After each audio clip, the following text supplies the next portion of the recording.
şəfqətli, ədalətli. Kamran Quliyev'di bu, ilahinin adından. En büyük isteği de vətən uğrunda şehit olmaq idi arzusu. Cennetine qovuşdu. İgid cesur şehidimiz vətənpərvər olurdu. Kamranı qəhrəman bilin. Salyan şəhərində də mərd bir oğul olurdu. Ailesinde sevilen əzəmətli biridir. Bu igidin döyüşü Füzuli torpağında qəhrəmanca döyüşdü. Qəhrəmanlıq adını verdi iki oğula.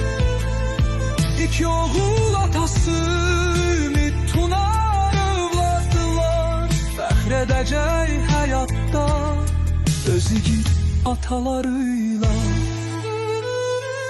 Gözəl qəlblərdə qalan xəzinənin kilidini həyatda doymadığı övladına hediye büyük sevgi bəxş vətən sevgisi verdi.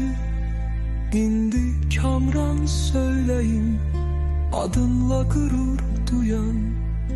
İki oğlum dünyada canları sağlam olsun. Rabbim onlarla olsun.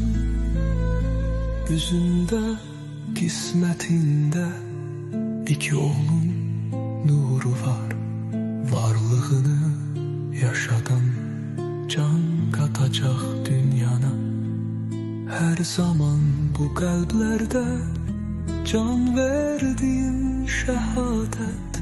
Bu vətənin yolunda gönüllerde kalacak. Sen ebedi kalplerde ebedi yaşayacaksın. Tarixin yaddaşı.